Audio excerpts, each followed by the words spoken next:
Good morning to you from Switzerland. Here in my studio in Awangen, in Switzerland, I create mostly encaustic works with pit lime, which I like to show you today. I am working on birch panels, and for the first layer, I take gesso with some bird sand.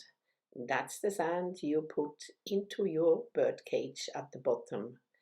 It gives a nice rough texture and will therefore hold the pit lime very nicely.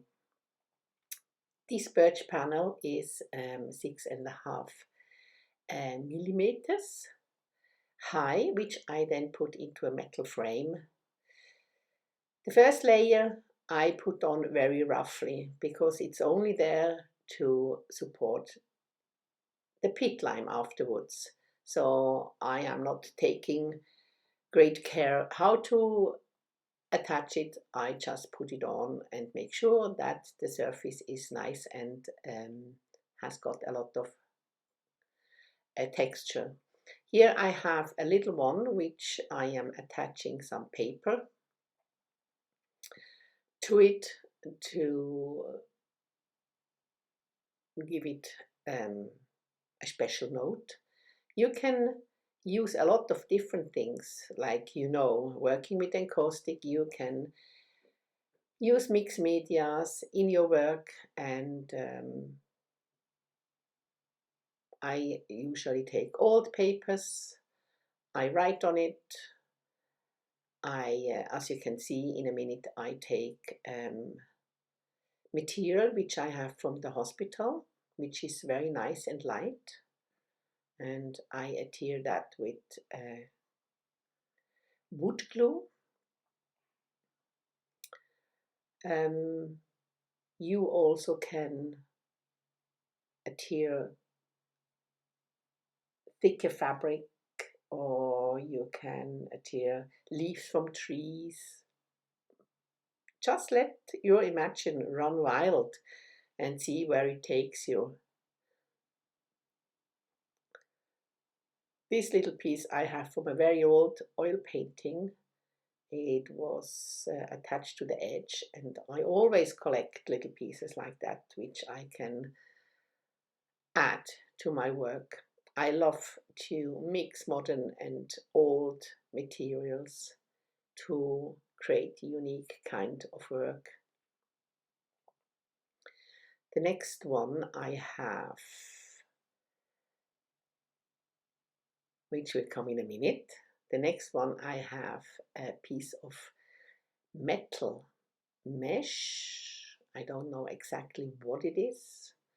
I have a lot of people who give me stuff which I can add to my paintings. Here I use a glue which is from the building market. It's a very heavy glue. It's called glue instead of, how do you say,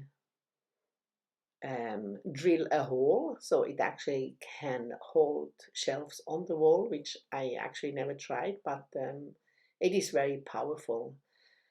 And I attach that and put a baking sheet over it and something heavy and leave it all overnight. I leave all my work overnight to make sure that it's completely dry. This is a pit lime which I have from Stefanie Etter in Germany, Etter Art.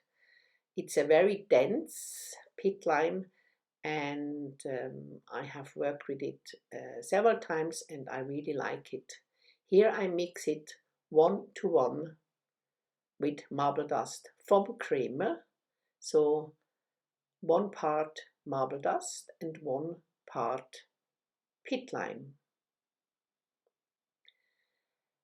Stefanie Etter's pit lime is very dense, so I have to mix it before I can use it. And the water you see here in the bucket is there to cover the peat lime to keep it nice and moist. I will not go into the production of peat lime. You can read it on Kramer's web page in English. I will leave the comments below. Peat lime is very how do you say, very strong. It's very harmful.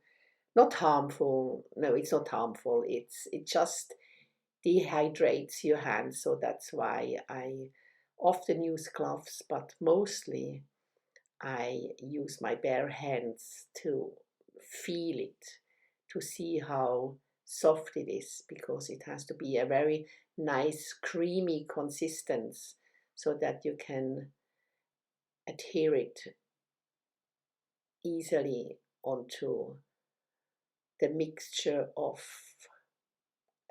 gesso and bird sand. I actually was looking for my hand mixer, but I was moving my stuff around in the studio and of course couldn't find it. So here I use my hands again, which I mentioned before, it gives you can feel your material. I like to feel my material, but it's easier if you do it with the hand mixer and mix it really thoroughly, that you don't have any dry bits of marble dust in it.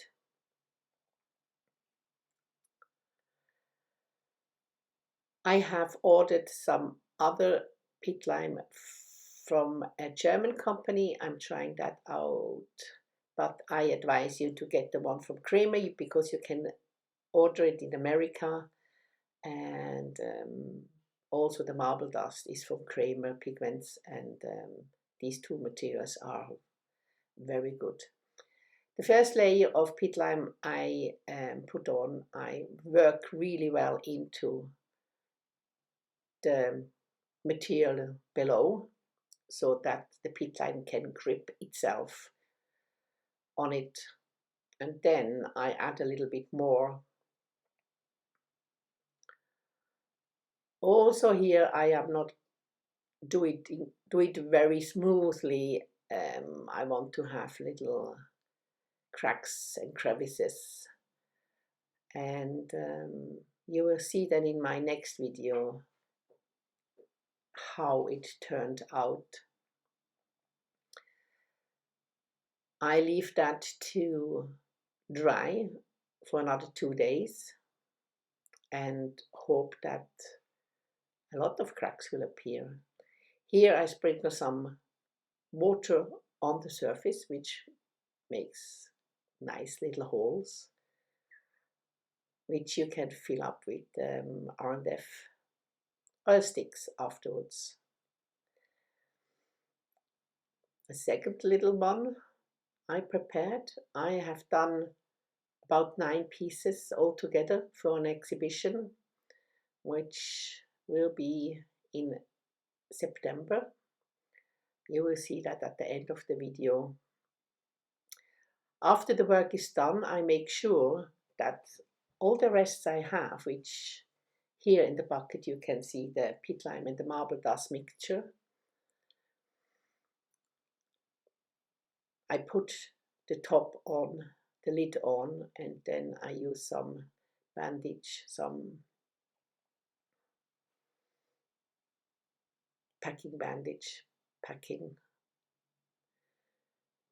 yes, to seal it. Also the peat lime, make sure that there is enough water on top of it. If you haven't got enough, just add some tap water. Also this one I cover with a package band. I know it's not the right word, but you know what I mean. Well, and here are my work. as I said, I prepared 9 pieces. I will let them dry for 2 days now, and hopefully when I go back I will have a lot of nice cracks in it. Thank you and see you next time.